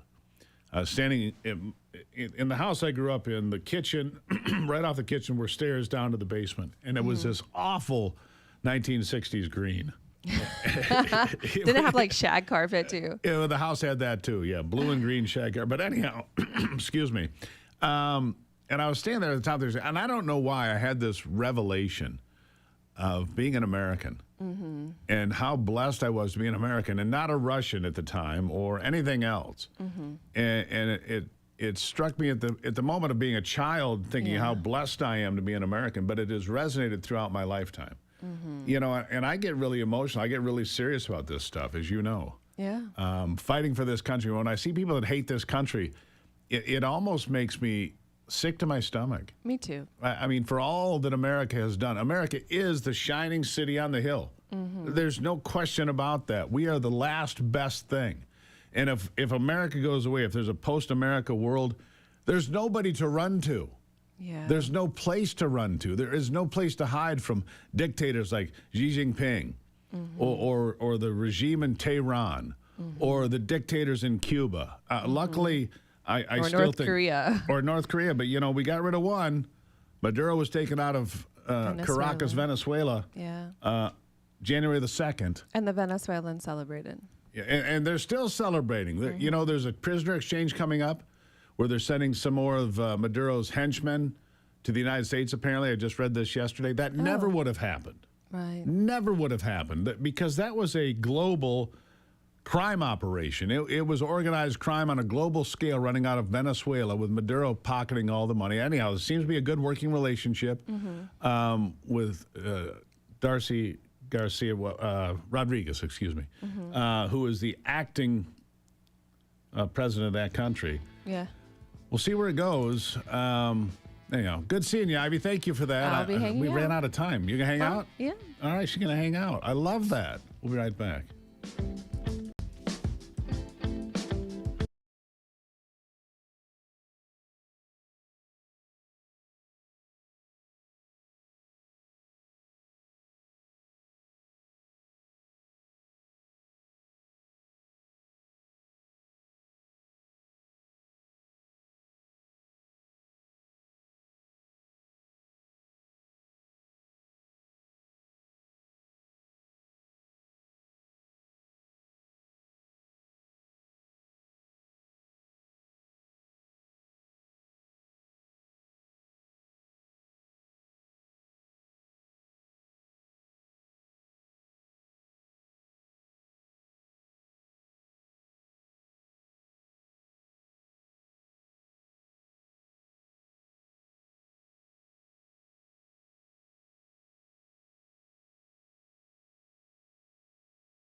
All right, back to it. Turnabout's fair play, right? Ivy's still here. You heard my story. Of course, you've heard that story before, and I don't know why I had that epiphany when I was 7 years old, but I did. Mm-hmm. Still remember that ugly paint. It just sticks with me. Anyhow, when was your moment? When did you realize that being an American is the greatest possible blessing you could have here? Well, actually, I was working at the Capitol Grill at the time. I was a bartender, server, sommelier, and I was looking into different colleges, what I was going to do, in the next chapter of my life. And I just had this also epiphany of how incredibly blessed I am to live in America. And so I actually studied international relations at Rollins College, and I was really going to seek to become a diplomat. I went to college, finished college, did a little, entrepreneurship thing, but I think that really equipped me to be part of this program. I agree. Because it's a lot about politics, right? Sure. And it also taught me how on one side of the coin, there was a lot of liberalism, a lot of woke ideology, even then. Yeah. Well, it's funny. You mentioned that. Just a quick aside.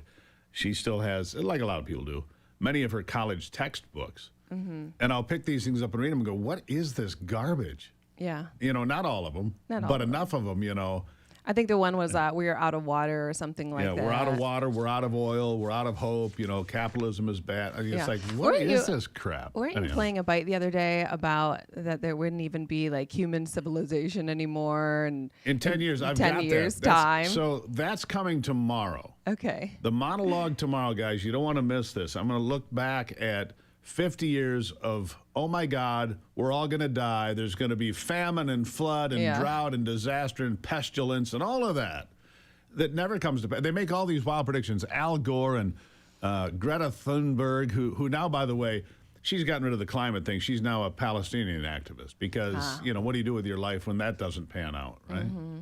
When the world doesn't burst into flames. Well, wasn't there like a Newsweek article, too? There was like a cover, and it was talking about putting down something putting down soot because of the coming ice age. They had this Bill Gates among the people. They're going to put down black soot on the polar ice caps to help keep the world warmer. It's one insane failed prediction after another.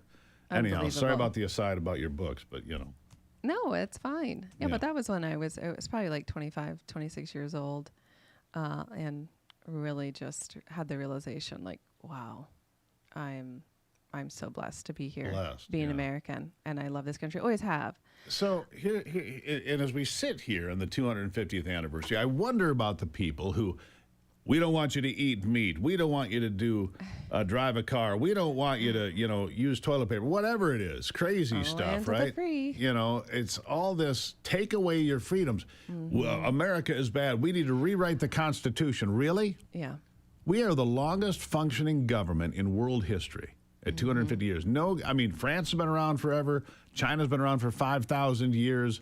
Their current political system came in by force and by violence in 1949. France has turned over a couple different times, obviously, the French Revolution and other places else. The Russian Revolution, the Bolshevik Revolution. You can go back and look. America's the longest functioning government in world history for a reason. Mm-hmm. It works. Yes, and if we can just get out, get rid of all of the fraud that is rampant in the federal government and its agencies, man, we would be doing a heck of a lot better. But here's another thing, talking about infringing upon your rights. All right. A class action lawsuit is accusing Chinese TV manufacturer Hisense of secretly spying on Americans through its smart TVs. Of course they are. Plaintiffs claim the TV's use built-in tracking technology called automatic content recognition, or ACR. It monitors everything viewers watch, allegedly capturing screen images and audio every half second, and sharing that data with advertisers and affiliated companies in China. The lawsuit argues that data collection could expose sensitive personal information from millions of households, including military members, government officials, journalists, and everyday consumers. Attorneys claim Chinese law could require Hisense parent company to hand over collected data to the Chinese government if requested, of course. Of course. The case follows an earlier lawsuit filed by a Texas Attorney General Ken Paxton against Hisense and other major TV manufacturers, including Samsung, Sony, LG, and TCL. Okay.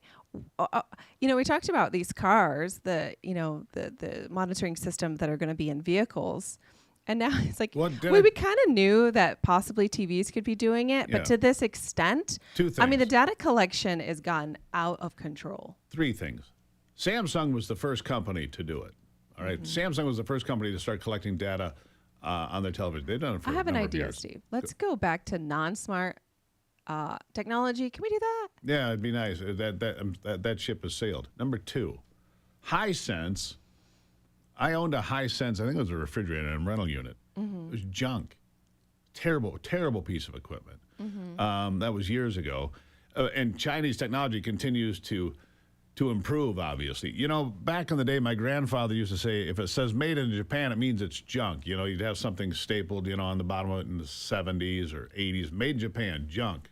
Get rid of it. Yeah. Then the Japanese came through, better cars, better technology, better development. China's doing the same thing right now in front of our eyes because Chinese-made products have improved dramatically over the last 25 years. They've gone from being marginal at best to sometimes being the better product on the shelf at a better price, and price sells, and so therefore here's where we are. Anyhow. Right.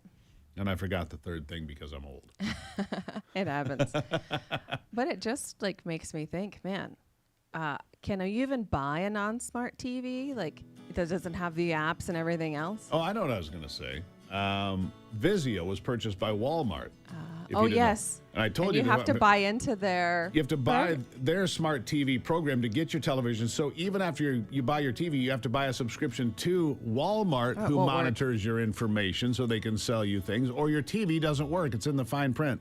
Remember David Coleman in the first hour said, read the fine print on whatever you're signing? All right. Ivy, love you. Love you. All right, got to run. The Bath School Massacre, 99 years later, coming up.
I think I mentioned this earlier, but I want to mention it again because there was complete chaos over the weekend at the California State Track Championships.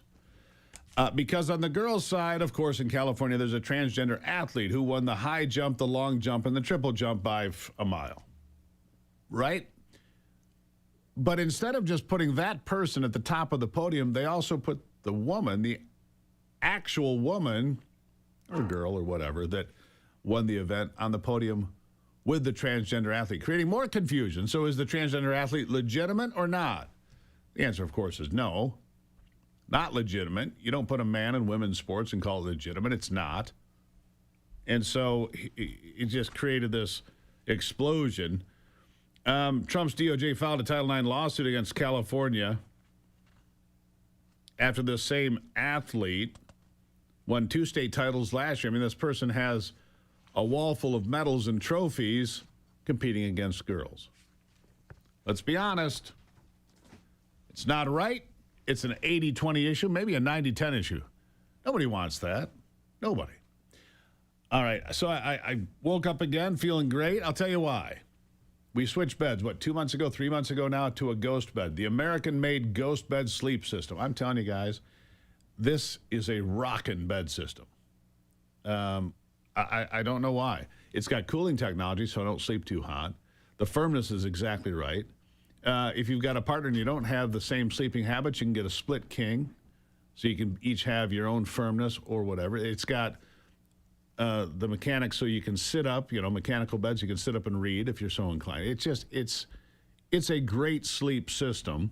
I monitor every night with my Oura Ring. I love this thing. And you will too. You get to try it for 101 nights. No risk. Have it shipped to your door. If you don't like it, you call them up, you say, it didn't work for me. I haven't had that yet. I'm getting emails from you guys saying, hey, I love this thing, and you should. I do. Why wouldn't you? You'll wake up refreshed. You're supposed to heal when you sleep. So that deep sleep is really important. I get more than an hour of deep sleep pretty much every night now, which is critical to my health. Ghostbed.com/Gruber. That promo code Gruber is going to save you 10% off the best price of the year, which is happening right now for Memorial Day. Best price of the year and another 10% off. If you're thinking about a bed, now is the time. Trust me on this. You're going to love it. And send me an email when you do.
All right, before I get to my next guest, a little update on Iran.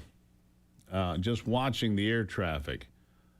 The sky is filled with air refuelers right now at a level that indicates something might be happening.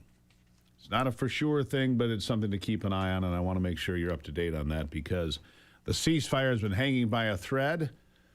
Iran's playing games, and President Trump is not. 99 years ago today, a disgruntled school employee, the janitor, Andrew Kehoe, packed Bath Consolidated Schools with dynamite. He did this over a period of a few weeks, from what I've read and understood. And if you grew up in Michigan, you knew this story. But oddly, outside of Michigan, this was a story that was very unknown until very recently. The Bath School Massacre, 45 people died, 45 people died, including 38 children. Another source says 44 died. I guess it depends on where you look. But the perpetrator, Kehoe, murdered his wife and blew up his own farm before going in and setting off the dynamite in Bath. Fortunately, only half of the load went off. Half the school was still standing because the second half did not detonate. Joining me is Susan Hagerman. She's been studying this for years and years and is working on putting together an actual museum. There's been a small monument there where the school used to stand, but that's about it. Mostly forgotten, like I said, until recent years. Susan, welcome to the program. Thank you. It's nice to be here, Steve. Nice to see you. This is a guy who was irritated by taxes to a level that he committed mass murder.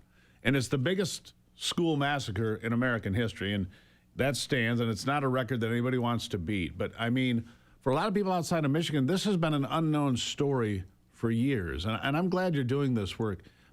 Give the backstory. Tell a little bit about that day, the 18th of May, 1927.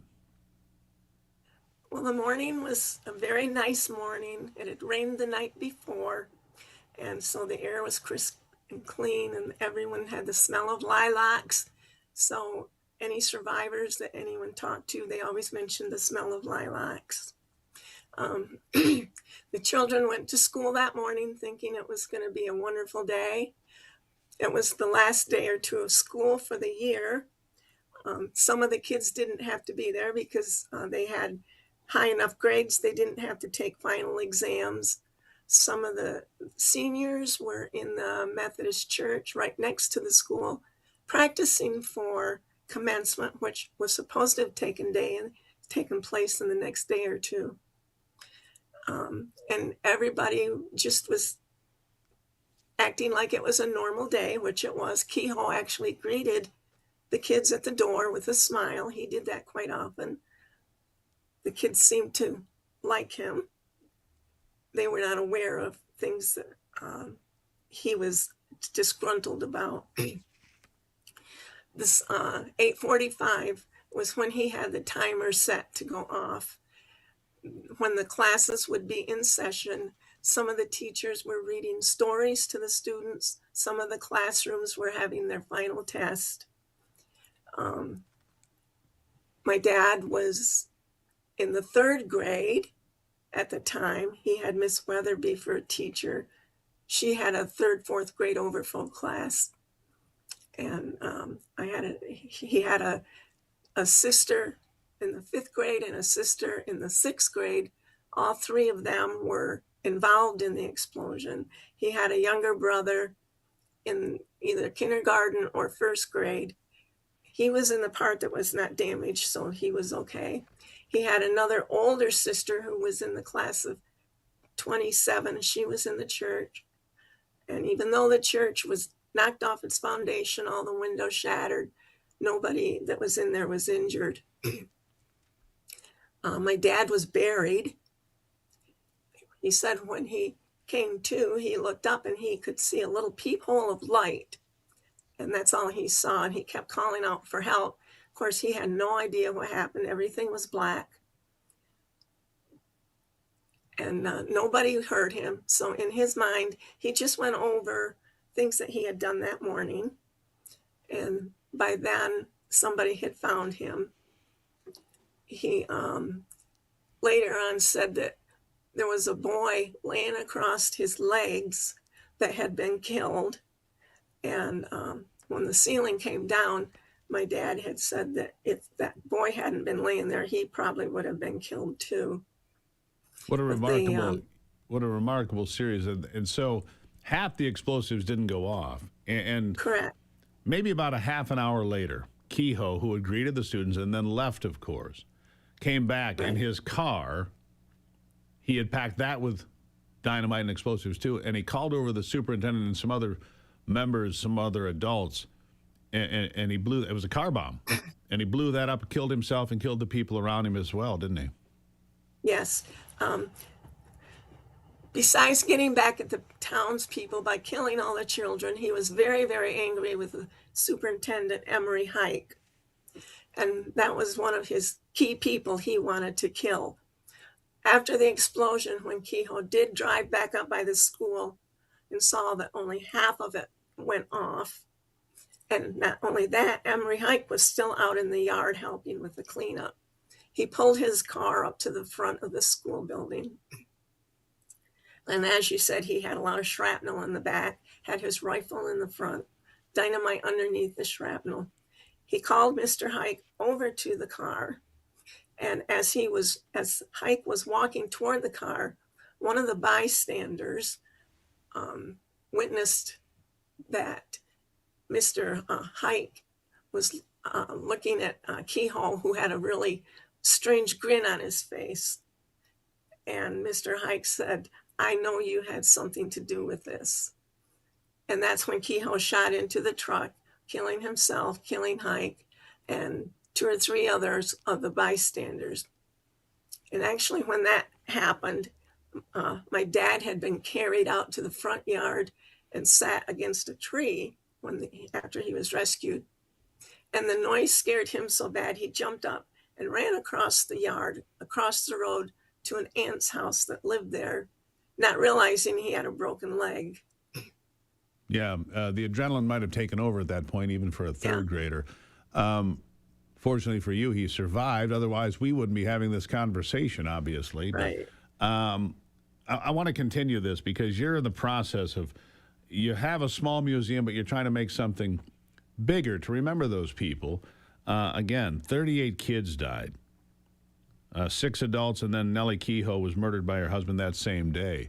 He took out everybody, and he did it. You know, it's remarkable to believe that kind of evil lurked, but it did, still does today in some places, and it's a terrible, terrible thing that happened. But hold on, Susan, we're going to come back, and Anthony, pull up those pictures full. I want people to be able to see. That's what's left of the school. Half of it still standing, half of it gone. You can see the entire collapsed facility there. And all those people that died there that day because a man was mad about taxes and didn't get along with people. But for Bath, it got worse because from 1927, a couple of years later, we went into the Depression. It might have set Bath back 50 or 100 years, what happened there. We'll talk more about it coming up on Daybreak.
All right, back to it now. This was reported, as far as way as New York Times and papers all over the country. But like I said, this tragedy in Bath was largely forgotten, except in Michigan. As I mentioned earlier, my mother taught in Bath schools in 1960 before she went to another job permanently. And at that time in 1960, there were still many people, she said, you would see around town that walked with a limp or had obvious injuries that had survived that attack in 1927. And so the damage lingered. And like I said, after the attack, a couple of years later, the nation went into the Great Depression. So Bath took a 1-2 punch. It was hard to take, Susan, to say the least. Susan Hagerman's still with me. And the Depression compounded the tragedy that had already happened there, didn't it? Yeah, I'm sure it was very hard for everybody. Back then, though, the people were very resilient. They just pushed forward, did what they had to do. Yeah. Took care of their farms, raised their children. Yeah. And everybody struggled. Something else I read, and I can get weigh in on this. Something else I've read a lot about this event. There's a couple of books. There's a documentary, some different things you can find about this. But I think somebody should do a modern documentary on this whole thing using, better technology and better storytelling. But the day that this happened, trying to get help was very difficult. Motor vehicles went about 40 miles an hour. That was it. So to get people in from Lansing and Flint and others to come in and help and go through the rubble, that was a whole ordeal as well, wasn't it? I think more than that was the ordeal of sightseers coming in. There would be so many cars coming in just to look. Ambulance had trouble getting through. Parents had trouble getting through to go to hospitals to take their children. Police had trouble getting through. And by Sunday after the explosion, over 50,000 cars on that Sunday had come through just sightseeing. To see it. Yeah, to see it. Well, they'd never seen anything like it, and I guess that that morbid curiosity was true then as it is today. People stopping, the looky-loos, yeah. There were even people that sat on blankets in the front yard watching. Not helping, just sightseers. Watching. Yeah, that's right. Yeah. All right, so you have let's talk about this part, because I want people to be aware of this. You have a new museum building project that's underway. Tell me about that. What is it? What is your vision? What are you hoping to accomplish here? Because the one thing that still remains from the school, my understanding, is the cupola. There's a cupola that you can see on top of the building in the pictures that survived the blast. It had been there maybe about 5 years before the attack. It survived. It was later put on another school, and it's been saved. It's been preserved. That's good news. Where is it now, and what is your vision for the museum? Okay. Well, the cupola sits as a memorial in the James Couzens Memorial Park. That's the site where the school was. It's over 100 years old, but it's still in excellent condition. And our vision is to build a new building and get that cupola out of the elements to preserve it for many, many more years. Getting it out of the elements was one of the main focuses of getting a building. It will go inside in the front. It'll be behind a wall windows so that when you drive by, you can still see it, because people look at it every time they drive by the park now. Yeah. But we also, we have outgrown the site where we're at. We're currently in the lobby of the auditorium in the middle school building. We were blessed enough to have the school board offer us that site when the auditorium was added in the 80s. We've outgrown it. But also because of school security nowadays, people cannot just walk in. They can only come into the museum by appointment. And so that makes it hard. So our goal is to build a new building just right near where the school sat. We won't do it right in the park because we don't want to disturb that sacred ground. It'll be right next to that site. Be adjacent to it, yeah. My brother just sent me a note here and said, actually, my mother taught in that same building after it was rebuilt. So I guess I have a loose connection to the aftermath. So my mother taught in that building. The James Couzens building. Yeah, that's correct. Okay, so if people want to help you out, is there a website, someplace they can go where they can get involved if they find this a worthy project, which I do? What can you tell them? Absolutely. We have a web page. It's www.bathschoolmuseum, all one word, .org. We also have a Facebook page, facebook.com/bathschoolmuseum. That's 3 words. We have an email, bath.museum1927, all one word, at gmail.com. So we have 3 sites that are available that people can see things and contact things. And on the web page, it will guide you to where you can make a donation or buy some of our products that we sell. We are a nonprofit, so any money we get has to come from donations. So, well, Susan, I appreciate you sharing this story. It is it's a story that people need to hear. It's the biggest school massacre in American history. Forgotten by time for most, but you're doing your level best to make sure people don't forget. And I appreciate that. And I appreciate you being here today. Thank you. Well, thank you. Thank you for having me. Really appreciate it. All right. BathSchoolMuseum.org. That's a good place to start. Or look up Bath School Museum on Facebook. You can find out more information. What they're doing there is important. And if it touches you in some way, then you should be involved. You know, it's a grassroots project led by Susan Hagerman there, doing everything she can to remember those that were attacked one of the last couple of days of school on a sunny morning. If you don't think evil exists in this world, trust me, it does. It does. Final thoughts after this.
Continue to keep a close eye on the activity, the very increased activity of refuelers right now in and around the Strait of Hormuz. Could indicate a change of strategy coming soon, so you have been updated there. We'll see how that plays out. And as soon as it does, of course, we'll have all the updates right here. Meanwhile, the White House says China has agreed to buy $17 billion in agricultural products. $17 billion. That's good news if they do it. The problem is China's made similar promises in the past and then not bought what they had promised to buy. So we'll keep an eye on that as well. It's good for American farmers. Inflation up to 3.8%, higher than it's been in a bit. So it's on the uptick. Well, because of oil prices, $105 a barrel. But again, at $105 a barrel, it's $35 a barrel less than it was July 2022, and yet gas prices today are higher. Oil's $30 a barrel less, and gas prices are higher. This part of the program brought to you by PuroClean's Veterans Initiative, PuroVet, empowering veterans through franchise ownership in a $210 billion restoration industry. 855-PuroVet is the number to call, or purovet.com. If you are a veteran or know somebody is, this is a great opportunity to own your own business, contribute to your own community, and get back involved. purovet.com. It's a great program. If you know a vet, if you are a vet, you need to check this out. Greatly appreciate you being here today. We're going to keep an eye on that ceasefire and how it holds on. We'll give you all the updates as things happen. Don't forget to join me this afternoon, 3 o'clock, America's Voice Live on Real America's Voice Television Network. Of course, all the streaming platforms as well. I'm there every Monday through Friday at 3 o'clock in the afternoon. If you don't have enough Gruber, I can give you more. I guarantee I can give you more. We'll talk to you next time. Thanks for being here.